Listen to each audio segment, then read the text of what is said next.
దేవుని పరిశుద్ధ నామానికి స్తోత్రం కలుగును గాక.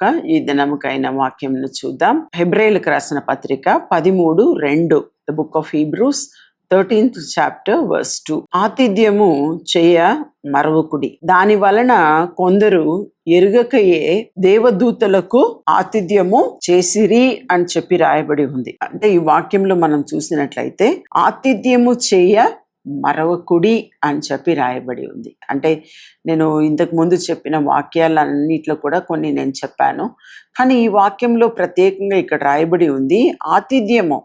అంటే ఎవరికి ఆతిథ్యం చేయాలండి? అంటే లేని వారికి, ఇరుగు పొరుగు వారికి, కష్టంలో ఉన్నవారికి, దుఃఖంలో ఉన్నవారికి, విధవరాళ్లకు, అటువంటి వారికి మనం ఏం చేయవచ్చు?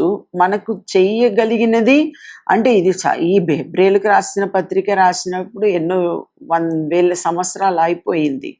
కానీ ఇక్కడ మనం చూస్తున్నాము ఇన్ని సంవత్సరాల తర్వాత మనకు టెక్నాలజీ పెరిగింది, మనకు వసతులు పెరిగింది, మనము ఇంట్లో కూర్చొని పక్క ఇంటి వారికే చేయాలని లేదు.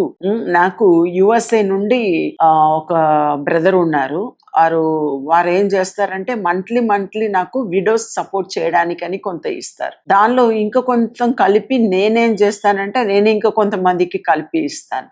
ఆ రీతిగా కొంతమంది విధవరాళ్లకు, కష్టంలో వారికి, విడోస్కు, కొంతమందికి ఇక్కడ నాకు తెలిసిన వాళ్ళకి, మా ఇరుగు పొరుగులో ఉన్న వారికి, కొంతమందికి, వారికి అంతా నేను చేస్తూ ఉంటాను. కాబట్టి అంటే నాకేదో రావాలని చెప్పి నేను చేయట్లేదు. అంటే నాకు ఉన్నది, నాకు ఉంటది, మాకు బిజినెస్ ఉంది, అన్నీ ఉన్నాయి. కానీ నేను ఏమంటున్నాను, మీరు మనసు పూర్వకముగా మీరు చేసినప్పుడు, మీ హృదయ అంతరంగంలో నుండి మీరు చేసినప్పుడు, మీరు కునుకక, మీరు విసుకక మీరు చేసినప్పుడు దానికి ఉన్న ప్రతిఫలము తప్పకుండా మీరు అనుభవిస్తారండి. తప్పకుండా మీరు అనుభవిస్తారు. అందుకే రాయబడి ఉంది ఆతిథ్యము చేయ మరవకుడి అని చెప్పి రాయబడి ఉంది.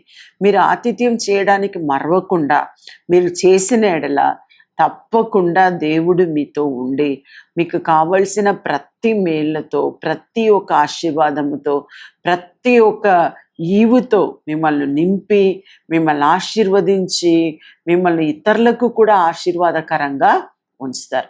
అలా నా జీవితంలో జరుగుతుంది అని చెప్పి మీరు నమ్మండి.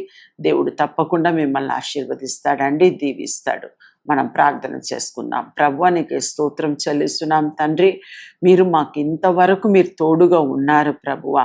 తండ్రి, ఆతిథ్యము చేయడానికి మేము మరవకుండా ప్రభువా, ఇతరులకు కూడా ప్రభువా తండ్రి, మేము వారిని చూసినప్పుడు మా ఇరుగు పొరుగు వారు తండ్రి, మాకు తెలిసిన వారు, వారందరినీ కూడా జ్ఞాపకం చేసుకుంటూ తండ్రి, మేము చేసినప్పుడు మాకు కూడా అది మేలుగా ఉంటుందని మేము నమ్ముచున్నాం ప్రభువ.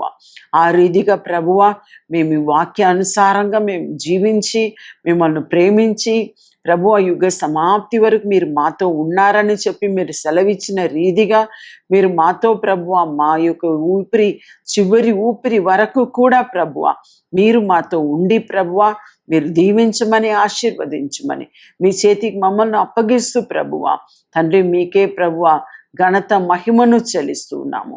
యేసు నామములో అడిగి ప్రార్థిస్తున్నాము మా తండ్రి, ఆమేన్. ఈ ప్రోగ్రాం మీకు ఆశీర్వాదకరంగా ఉన్నదని మేము నమ్ముతున్నాం.